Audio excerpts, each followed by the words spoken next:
Let's keep tracking the world economy after being hit by the Japanese earthquake and tsunami. Japanese enterprises in China fear that their businesses may be seriously affected after the strong earthquake which hit Japan on Friday. Some say that the business of their factories has not halted for the short term. However, factories could stop running at any moment, and production is probably going to be reduced because of the supply shortages from Japan. We are definitely affected because many of our materials come from Japan. We are now buying the materials for April, but we cannot predict when the materials could be sent here. Some business people say that the sales in quake-hit zones are totally stopped because of the huge destruction there. It's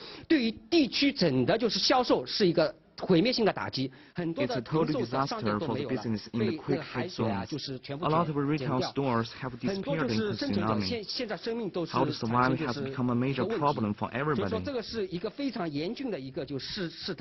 Market insiders say the reason behind the fear is that the production chain of Japanese enterprises is closely intertwined.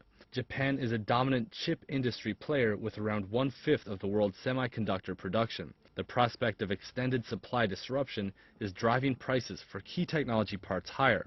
If the supply chain is broken for even a few weeks, the impact could be felt in higher prices. For example, Apple's iPad and other tablets, smartphones, and computers will raise their prices. Apple said Tuesday it has decided to postpone its planned launch in Japan of a new version of its popular iPad tablet computer. The company initially planned to put the iPad 2 on sale in Japan on March 25th, as well as in Europe and other markets.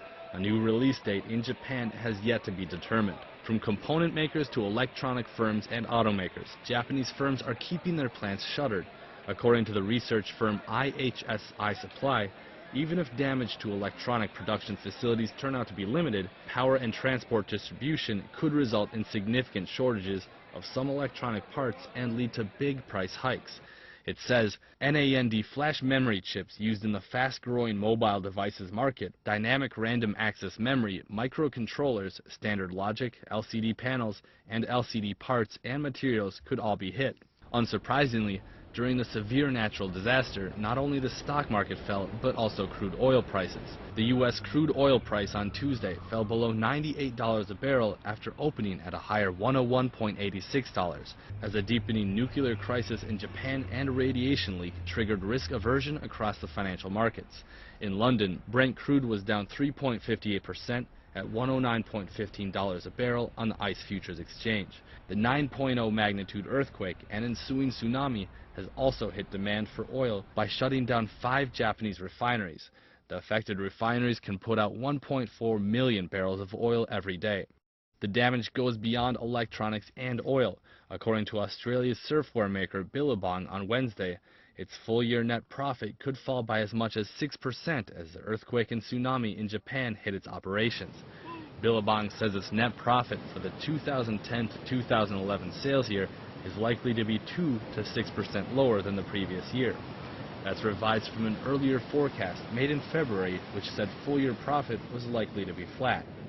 Billabong, which has 44 stores in Japan, says its warehouse was not damaged by the earthquake and tsunami. However, a number of company-owned retail stores and the wider wholesale account base have been or are likely to be affected. 19 stores initially closed due to the damage and 18 stores remained closed. The company says it remains difficult to estimate the exact impact on trading within the wholesale account network.